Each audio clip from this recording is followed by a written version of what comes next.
Ancient books tell us of people going on epic adventures and encountering God, the actual God of the universe. And when they met him, everything changed. For 5 weeks, we're setting out on our own adventure, going halfway across the world to the places where these people supposedly met God. Do these places actually exist? Did this actually happen? And if we unearth those ancient places, what will we experience today? Come with us on an adventure to find relief, comfort, transformation, healing, and freedom. Let's find a real encounter with God.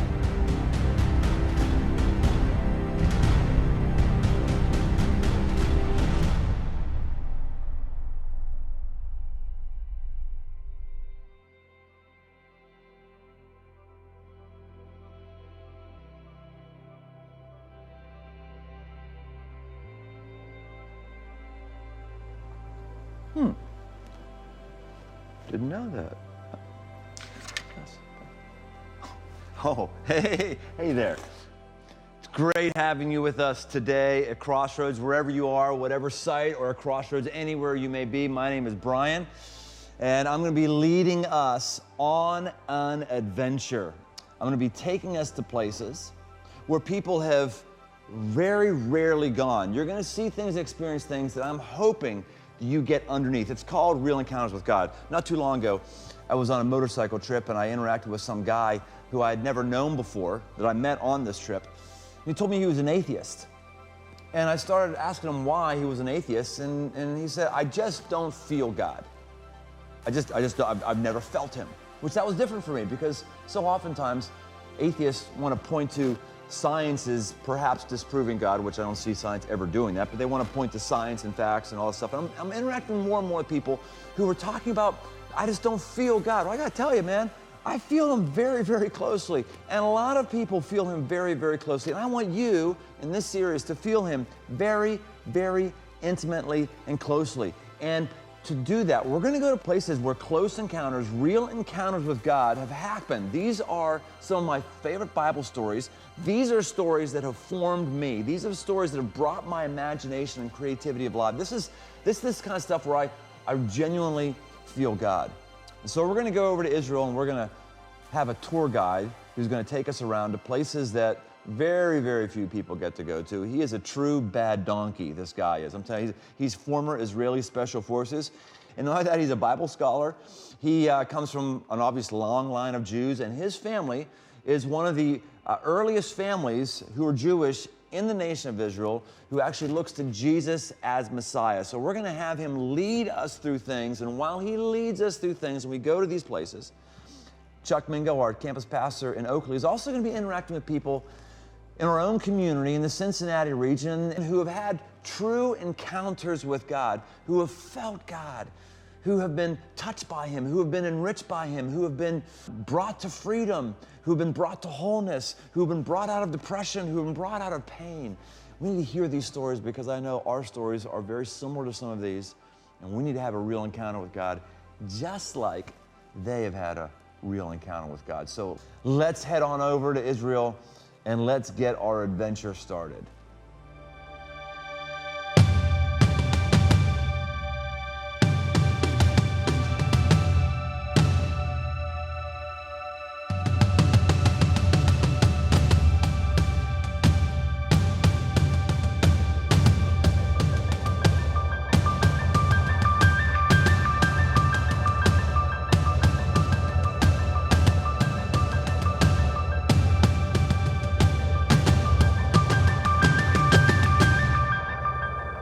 We're at the beginning of real encounters with God, and someone who's going to help us navigate some stuff that is high on his radar is our special great guide. Your name is Turiel. Suri El. Suri El. Why don't you tell us where we are right now? Thanks for taking the time. He's going to be with us throughout our whole journey, and let's just walk and tell us what we're doing, my friend. Let's go. We're going to see now. It's a beautiful place to start with. I hope you left your gun and drinks back in the car because it's not allowed to bring it inside. My short shorts are right underneath here. I'm gonna strip down just so I can experience everything. We are now almost 500 meters above sea level, which is something like 1,500 feet. And from here you can see big parts of, I would say, southern part of Galilee, of course the coastal area. And down below us, this beautiful Jezreel Valley that goes all the way to the east, to the Jordan River eventually. For people who are really into like end of the world kind of stuff, Bible prophecy, this is pretty significant right here. It is. We speak about this valley which is called Jezreel Valley, and it is known also as the Valley of Armageddon. Armageddon. Armageddon. I'm afraid already. There is a city, an ancient city called Megiddo, not far from here down below us, and it was sitting and controlling a central road that was crossing the land of Israel from the west and then crossing Jezreel Valley up to the north and northeast, eventually towards Damascus. And Megiddo was a crucial point, strategic point that controlled that road. Now, the city itself, Megiddo, is sitting on top of a hill, and the hill in Hebrew it's Har, and the name is Megiddo. So Har Megiddo, the city on the hill, and it became Armageddon. Okay, so the Valley of Armageddon, Har Megiddo down below us. And from here we can see, to that direction, we can see Nazareth, the hills over there. This is where Nazareth is. This is where Jesus grew up. Behind that we see a nice round peak, which is Mount Tabor. And then we see another hill called Mount of Moreh. And then we see this nice opening where Gideon actually chose the 300 warriors, and Mount Gilboa, where King Saul was eventually killed, where the palace of King Ahab used to be. So we are surrounded with the Bible all Bible around. history all the way around here. And now the crazy thing is, all of this stuff here, all of this stuff, it's real. We're able to see it, we're able to study it. And so we're gonna have a lot of tangible, tactile proof of God's existence because this stuff happened and it's still here, and we can follow in the great steps before us and having that real encounter with Him. Right. One thing that I urge people is that the sooner you come here to the Middle East and to Israel and you see the things, you understand better things. And you say, wow, why didn't I go there 20 years ago? Because it helps us to see that the Bible is a real thing. You know, these are real people, it's real landscape, weather, wind, clouds, all the things that we read about like some kind of fairy tales. It's a real thing. People were here, and when you walk through these mountains, when you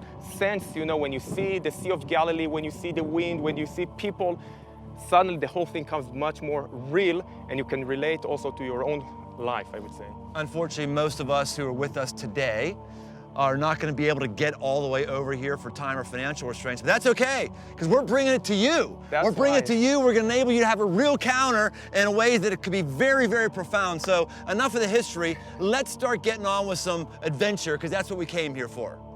I'm ready for that. All right, chop, chop.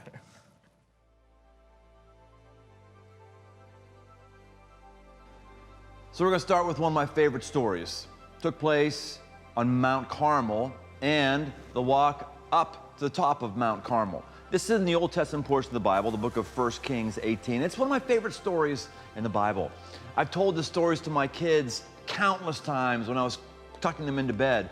I've been at Crossroads for over 20 years. I probably preached on this story, I don't know, 3 times or so, which is a lot because I don't like to repeat a lot of things, maybe 4 times, something like that. So it's one of my favorite stories, but I'll tell you what I've never done.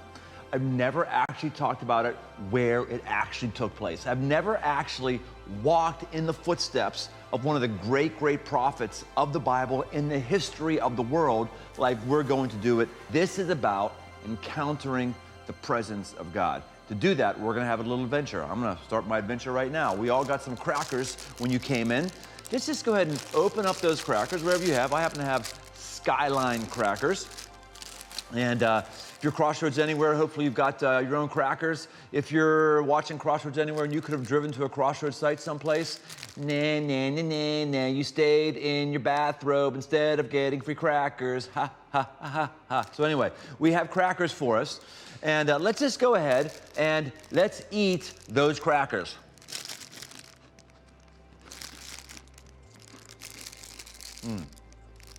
That's right. Do the whole thing. While we're doing it, do not wash them down with this. If you've got water or coffee, whatever you have, no. I want us to feel the story. I want us to feel it. I want us to feel what Elijah and the nation of Israel felt at that time. So let's finish them up.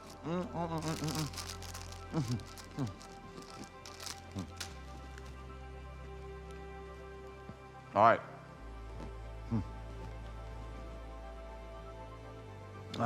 All right, now you can do this. Come on now, come on. You can do this.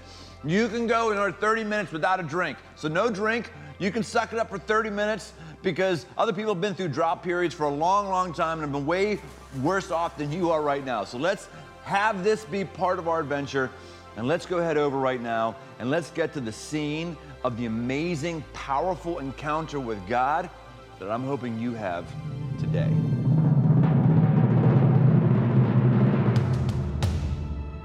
First Kings 18, verse 36 through 46.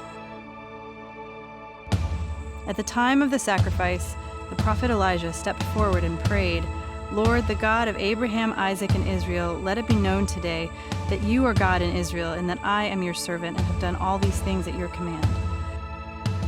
Answer me, Lord, answer me, so these people will know that you, Lord, are God, and that you are turning their hearts back again." Then the fire of the Lord fell and burned up the sacrifice, the wood, the stones, and the soil, and also licked up the water in the trench. When all the people saw this, they fell prostrate and cried, "The Lord, He is God! The Lord, He is God!" Then Elijah commanded them, "Seize the prophets of Baal. Don't let anyone get away." They seized them, and Elijah had them brought down to the Kishon Valley and slaughtered there. And Elijah said to Ahab, "Go, eat and drink, for there is the sound of a heavy rain." So Ahab went off to eat and drink, but Elijah climbed to the top of Carmel, bent down to the ground, and put his face between his knees. "Go and look toward the sea," he told his servant, and he went up and looked. "There's nothing there," he said. 7 times Elijah said, "Go back." The 7th time the servant reported, "A cloud as small as a man's hand is rising from the sea."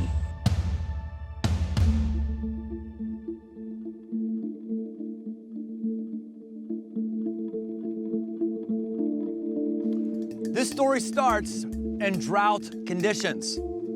And the reason there's a drought is because one of the great prophets of the Old Testament, Elijah, actually prays for drought. He prays for drought because the nation of Israel has gotten away from the one true God. Yahweh is his name, the God of Abraham, Isaac, and Jacob. They've gotten away from him. They're starting following a false god. His name is Baal. He's known apparently for fire, for thunder, for lightning, for rainstorms. And they're following this false god. And Elijah is so upset that you're following the wrong God. He prays that the rain would stop to get people's attention and to come back to the real God. You imagine how much Elijah would be hated in that day. He's the one who's responsible for the awful drought. In Cincinnati, there's an awful playoff drought.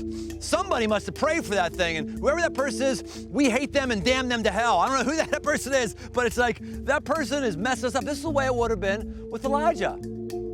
Right now, in the beautiful Mount Carmel, you could imagine all of this beautiful, lush valley as it is right now, brown, yellow, wiped out, no water for over 3 years. There would have been no vegetation on the ground. If there were any leaves on the trees, they would have been yellowed out. People would start to feel a bit desperate. They'd start to feel a level of anxiety, and they would have that anxiety towards this supposed man of God who follows apparently the one true God who is responsible for this. Now, Elijah is praying and has prayed for a drought according to the New Testament portion of the Bible because he wants to get people to God. In order to get people to God, he's going to call for a showdown between his God, the one true God, Yahweh, and the false god of Baal. And in that showdown, he calls them out on the top of the mountain. And so that's what we're going to do right now. And I've got a dry mouth, and I'm going to have to go on a hike to the top of Mount Carmel in the same way that Elijah and anybody who wanted to see what was going to happen had to go on a hike. So here we go. You get to sit where you are and not drink. I'm going to have to work in the blistering heat of the Middle East and climb a mountain and a little bit carry water. Man, it's like walking to school uphill both ways in snow, right? Except it's gonna be hot and I'm walking all the way. So here we go. Let's go.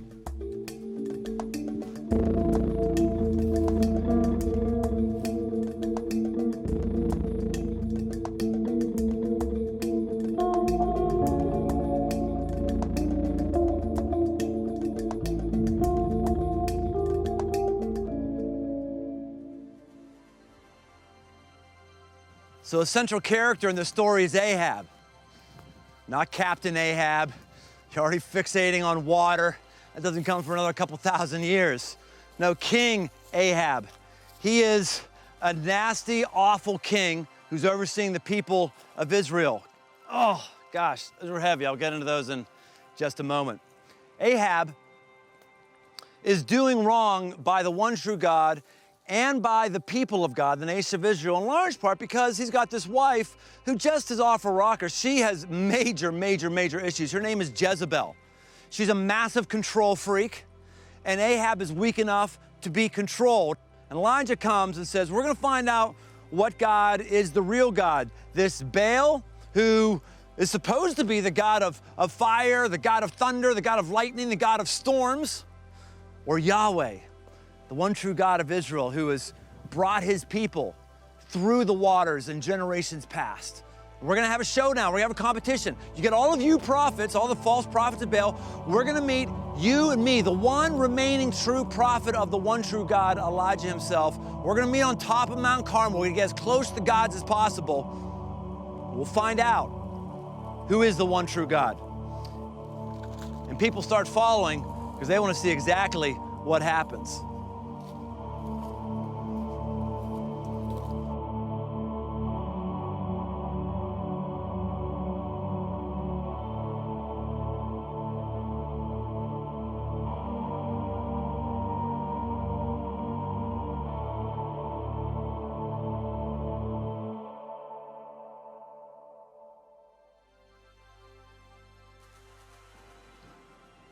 Yeah, that was a real climb up that hill.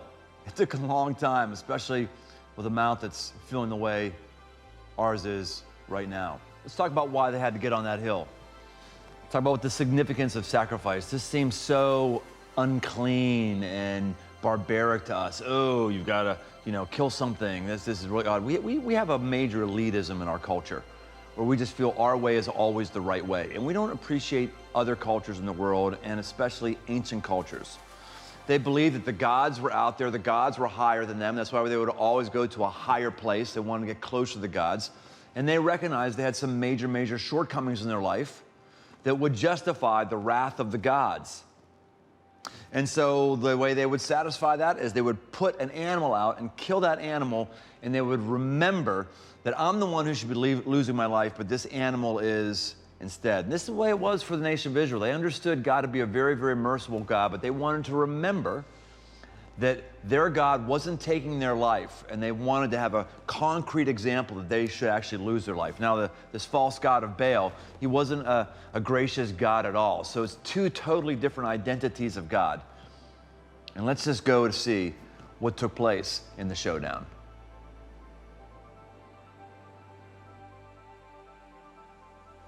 It is beautiful up here. You have a really great scene of the Megiddo Valley, Armageddon, we talked about earlier. We're really fortunate today as well because we're filming this on the Jewish Sabbath. Normally you've got fighter planes that are going over top regularly because there's a big airstrip down there, and I've heard stories about how many buried missiles there are there, all kind of stuff. You know, some people are really into that kind of thing. That doesn't really geek me out. What geeks me out is what's already happened, real history.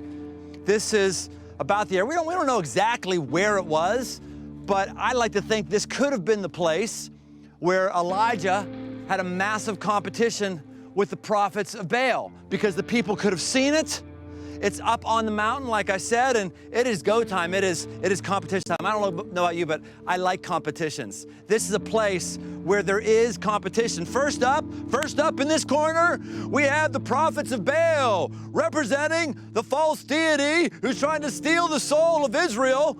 And they get their altar, and they get a cow, and they chop it up, and they put wood on it, and then it's time to start calling on their gods. They start pacing. They're pacing around their altar. They're praying to the great God above. They believe he's there. He's actually not there, but they believe he is, Baal. And they're pacing as the day goes on. They're praying, and Elijah's just watching this. He says, wow, where's your God? I don't know where he is, but maybe he's on vacation. And as he's taunting them in his competition, they start doing what they need to do to get their God's attention, or so they think. So that means they start cutting themselves, they start ripping their shirts. Ancient pagan religions would believe if you start cutting yourself, pouring ashes on yourself, pulling out your hair, doing something demonstrative, that the gods would hear and they would respond. So they start doing that, and while they do it, nothing is happening. And so Elijah starts pouring on. He's saying stuff like, maybe your God's taking a dump. Maybe he's relieving himself. It's actually in the original Hebrew. Maybe your God is just out to lunch somewhere. And as they're going around, as time goes on, they finally give up. They're done. And everyone has seen it. Everyone has seen it. Now it's Elijah's turn, the man of competition, and he notices in this area is an old altar that's been broken down. Why is it broken down? It's because the nation of Israel haven't been using it because they stopped following the one true God. And so he sees the shrapnel, he starts putting it together. There's 12 stones, 1, 2, 3, 4, 5, 6, 7, 8. There's 12 stones, 9, 10, representing the 12 tribes of the nation of Israel. So he rebuilds this altar. He brings the calf up, or the cow up. They have it sliced and diced it. It's skewered all over the place. And then they find some wood, make sure the wood is all on in around the thing. And people are like, oh my gosh, this is gonna be awesome. He's gonna call down his God. And then he does something else. He goes, hey folks, I'm gonna need some water now. They're going, water? Yeah, this is why I've humped that water all the way up this freaking mountain. He says, I'm gonna need some water now. Now, this is a real interesting test for them because they're in drought. There's no babbling brooks around here for them to get water from. So guess what they gotta do? They gotta bring their own water. They gotta tap into their own personal water supply. This is an act of faith for them. They are getting engaged in the miracle of God. I tell you what, God doesn't just do things and we passively receive. He does do that. He can do that. But oftentimes there are miracles that God does through the movement and through the sacrifice of his people. And his people have a hand in this, at least the faithful one. You can imagine how difficult it would be to bring your water. They're thinking, my water, this is precious to me. I haven't had water for a while. What am I supposed to do with this water? Just bring it up here, bring it up here. So they bring these 12 big old containers of water. How they hump them up here, I have no idea. They get these 12 containers of water over time, and Elijah takes one, and he pours it out. Oh, forgot. He actually knew what was going to happen here. He knew it was going to happen. He had a sense. And so he happened to have a shovel nearby, and he digs a trench around it. And this trench would have been somewhat normal because as you would kill an animal, the blood would trickle down into that trench. So he takes and he builds a trench all the way around it. Man, I haven't done this since I was a grunt laborer in college. Anyone got any safety goggles? All the safety people out there going, he's doing that without goggles. He should have ear protection too. Yes, he actually builds a trench all the way around. Now we would be here all day and you wouldn't have time to wait for all this. Interesting, fascinating how this stuff is so dusty. This is how the ground would have been. He comes around with this trench all the way around. And then they're ready. They bring me some of that water.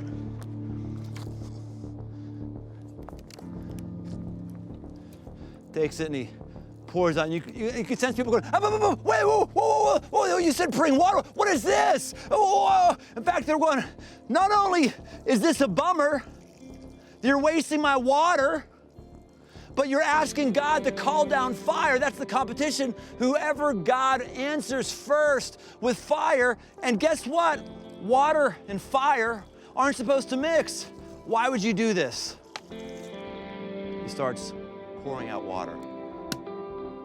Right now, I'd kind of like to drink that water. You ever been dry? I don't know, maybe you're dry right now. We all go through dry periods. I'm praying for you in the midst of this series that if you're dry, you start to feel the moisture of God, just like these rocks and just like this carcass and this wood was feeling this moisture. We're working for you to feel the moisture and the water of God. There's a lot of people in the community of Crossroads who've had incredibly close encounters with God.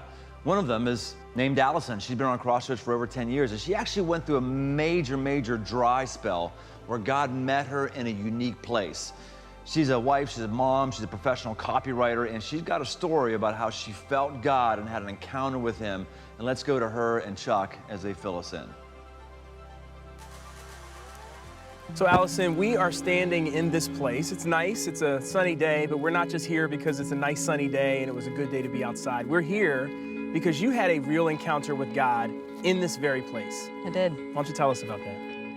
So I was walking up and down this hill, which I do sometimes for exercise, and I was in a really dry place. My husband and I kept asking God for another child, and nothing was happening. We'd been praying for 2 years really consistently, and I can't say that I've been really consistent about praying for anything as much as we've been consistent about that. We literally drew a circle that said baby in it, and I had our 2 daughters color in, and they were 3 and 5 at the time, color in the circles, and we prayed with them every day, and so their prayer was that God would give us a baby brother or baby sister. So what was the desire? Why do you think you had the desire for this 3rd child? I think God put it in my heart. It's not something that I wanted my whole life with 3 kids. It was something that I feel like God put on my heart, which then made it harder when it wasn't happening. And then I had a miscarriage, and my husband was out of the country.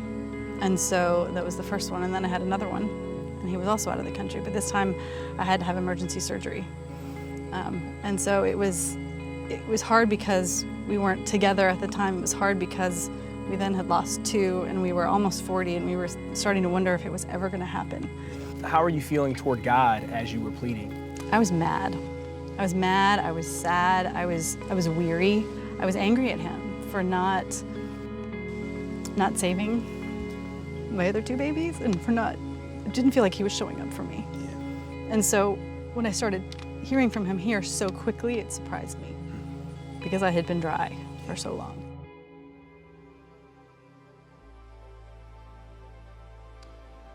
I'm sure you felt like that before if you don't feel like it right now. It is tough when you're feeling dry and you're feeling weary and things just aren't going your way.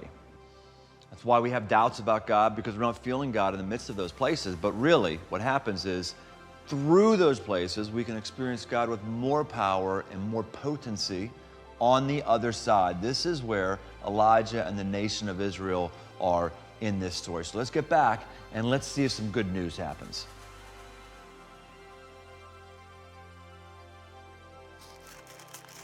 Three times, 4 containers, a lot bigger than these, 3 times. It's hard to get open. Hold on. There we go.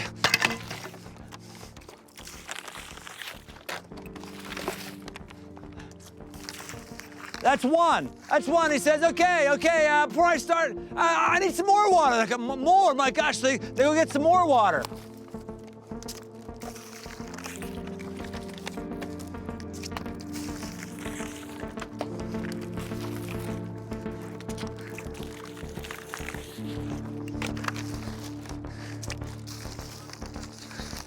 And I said, okay, that's it. He said, okay, before I pray, I need it again. Bring me another 4.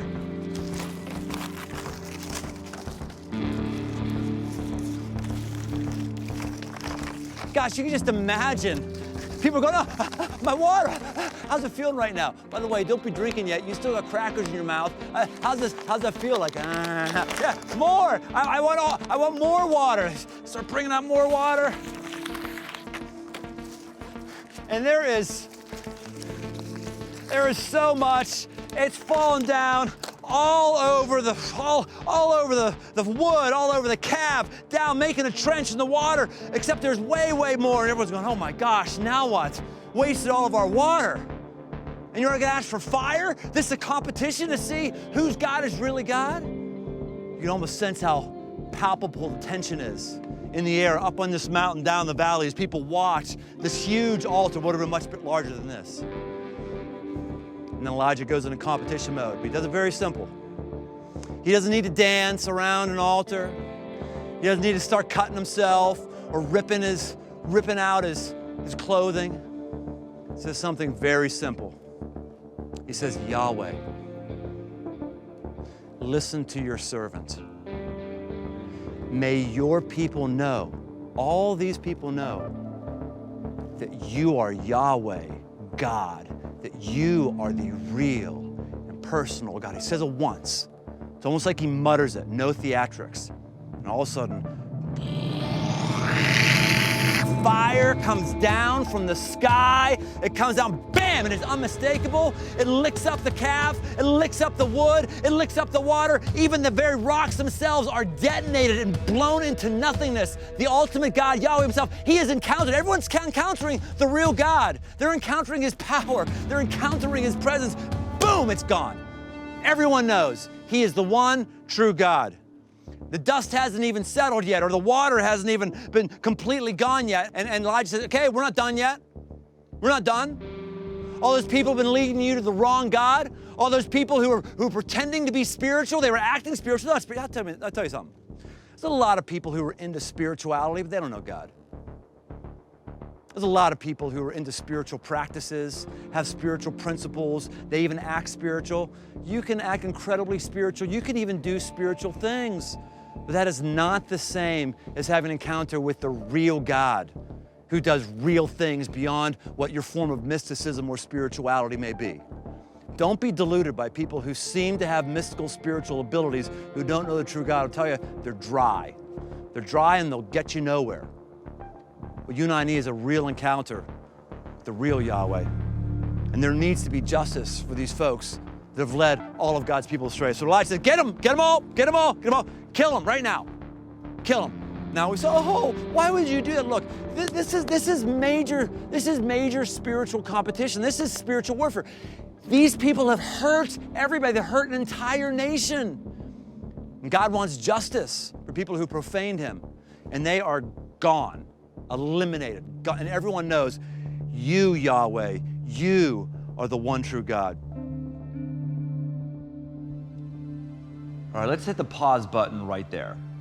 Because what you heard was pretty harsh. Because it is pretty harsh. Why in the world would a man of God, Elijah, put to death prophets who had led people astray? We have to understand, this is not a need for you and I to be violent towards someone who's disagreeing with us. This is a different mode that God is in right now. This is his chosen people who have been hurt, who have been killed, who have been made to suffer at the hands of a false God and people who are leading people away. And for there to be a real God, there has to be real justice. And my God is not against justice being enacted in his way in his time.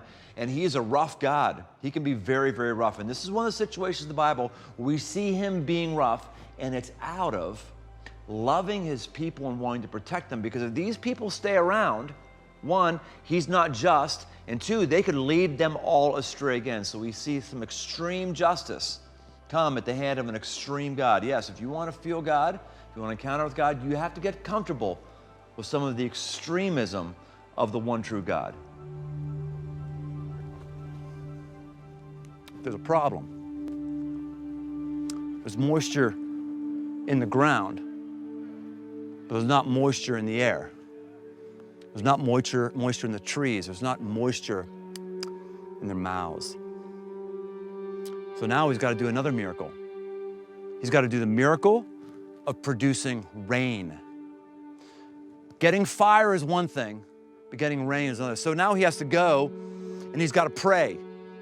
He actually prays, and it says he gets down and he puts his head between his knees, which tells me he's prostrate like this in a humble position before God, saying, God, I am lower than you. I am beneath you. And he's praying for rain.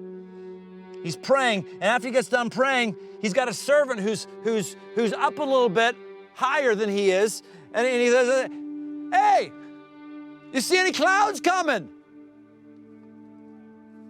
He goes back down. He's praying. Anything yet?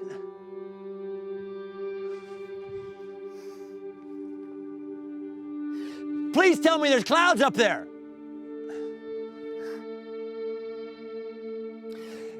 Is Yahweh, my God, answered with a yes yet?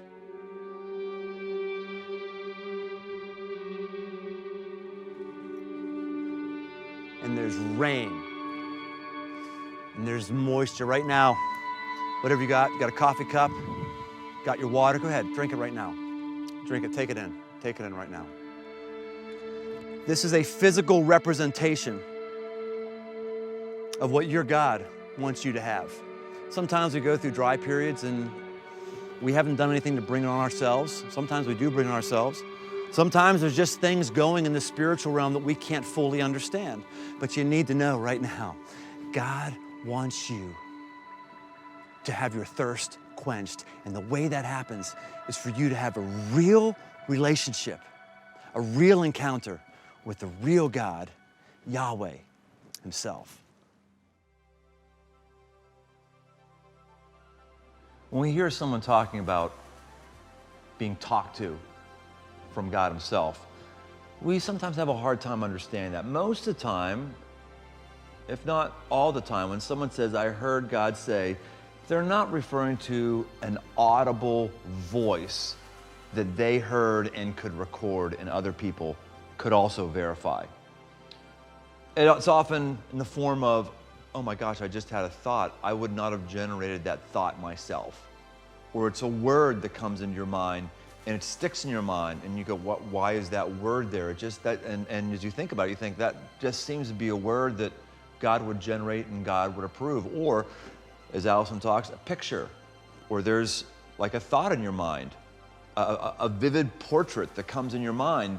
It's not unlike your normal imagination, but you didn't do anything to pre-think that, and it comes to you and it startles you to the point where you're left to think, as Allison concludes, God has put this here.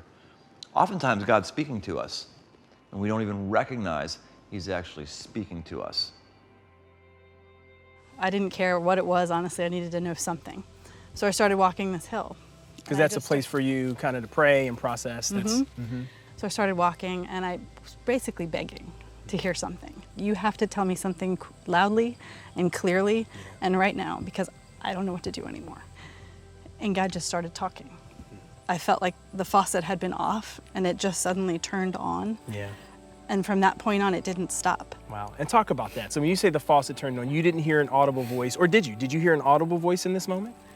No, it was more, it sounded like my voice, but it was, you know, telling me things that I would not have thought of. And one of them was not an answer to anything I'd been asking. He just started to affirm me as a mom, because I was starting to doubt whether or not I was worthy of being a mom after a couple of years of trying. Maybe that was the reason I wasn't having a baby in my mind. And that stuck with me. And then he showed me this picture, and that was the most powerful thing, of a baby girl being handed to me. And he kept saying, she's yours, she's yours. And I wanted very badly to believe that. And so I kept just walking right around here saying, really? Are you sure? Are you sure? It made me feel peaceful. Like I knew that that's the one thing, the only way I can describe when I know it's God is like, okay, I know it's from him. And you were settled in that. Yeah. So you leave this hill, and what happens next? Well, I told my husband about what I had experienced, and we just that week started talking about maybe we should consider adoption at this point, because things had not been going well for us otherwise. And within 2 months, we had a baby. Are you serious? Wait a second. I've heard adoptions take years or multiple years. They usually do. We had gotten connected to a woman who knew a birth couple, and they chose us a couple weeks after I had this picture given to me. And then within 2 months of standing here and hearing from God, she was born. Unbelievable. And so they chose you, and you knew you still had to go through the adoption process. And one of the things you knew is that it's pretty expensive and you didn't have the money for it. No. We said yes, knowing we didn't have a bank account set aside to pay for something like this. And so we had to ask for help. So we went to our friends and our family and our community, We sent out a letter, we sent out an email, and we told this story. And we said, we need your help because we want her to be part of our family. And within 2 weeks, we had $20,000 to cover all of the adoption expenses and the attorney's fees and everything that goes with it. Wow, wow. You know, God spoke to me right here. I mean, I felt like it was a conversation between the two of us, but he didn't stop because the amount of people that surrounded us in that time, that's what I meant when I said that I felt like the faucet turned on, because he was talking to me, and all these other people around me were building into us too. So how did this encounter change your relationship with God? It made me feel really small, and I mean that in the best way possible. It just made me realize the magnitude of what he's capable of. What I feel like is he gave us a baby. He literally gave us a baby. And that if he can do that, what could he not do? And it made me feel loved and comforted, like literally like I fit in the palm of his hand and he could just take care of me. And I felt more cared for and more loved in that period of time and since then, and more confident in that than I ever had. This is what God wants to be for you and in you. God can bring the fire. He just brought the fire, right? He can bring power in that way when he needs to, but the big idea of this story is that the biggest miracle isn't about the fire. The biggest miracle is about the water. It's about the rain. It's really odd to me that it seems like the more religious you are, the more into the fire of God you are, the more into the judgment of God you are, the more you want people to be smitten who don't think like you do, or don't do the things that you do. You just like seem to be constantly angry. Aren't religious people like that? I knew when I was really deep in religion, that's the way I was. I just wanted God to go ahead and smite people, to lightning strike people who weren't like me, and who, of course, if you're not like me, then you're wrong. It's not just religious people. It's our entire country. It's the political process. That's what we're hearing right now with the election, isn't it? Man, that other side, man, we need to get them done. That person's an awful person. They need to be eliminated. The people who are like that or this way or that way, it doesn't matter, conservative, liberal, whatever the spectrum, we're always wanting fire to come to the other people who are less than mortal life forms. The greatest miracle and the thing God does is he brings water. Even the disciples were prone to want fire. One day they're passing through Samaria. Samaria was a region where people they looked down on and judged because they were ethnically different than them.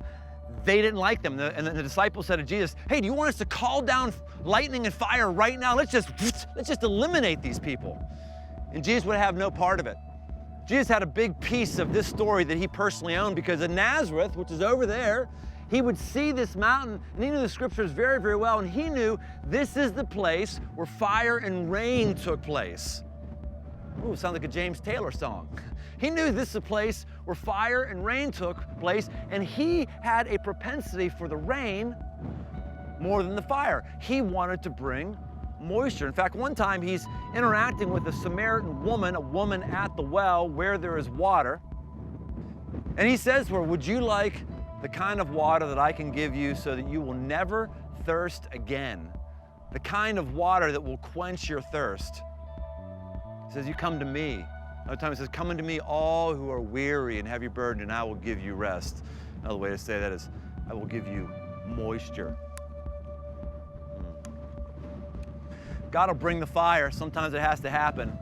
Boy, and the core identity of Jesus, when you have a real encounter with him, the core identity is one of water, one of moisture. You may be dry right now. Maybe you're relationally dry. Maybe you're physically dry. You're worn out physically. Maybe you're emotionally dry. Maybe your marriage is dry. Maybe you are spiritually dry. You're in this series right now because you don't sense God at all. You're at the end of your rope. You're at the end of your moisture, and you think that that's a reason for the proof of the non-existence for God. Because if God was real, how come I'm not encountering him right now? How come I don't feel better than I do right now? Well, we're going to hope and pray that you do feel better this series because you're going to meet the real God. You're going to have a real encounter with him. You're going to have some sense of the spiritual, of an encounter with him that's going to meet you at your deepest place. This is the real God. Baal was known as the one who could bring fire, the one who could bring rain. He never did. But the real God, the God who's noble, not this ethereal spiritual entity, no, a personal God, the God Yahweh, the God of Abraham, Isaac, and Jacob. He's real. He's real. He's noble. You can have a relationship with him.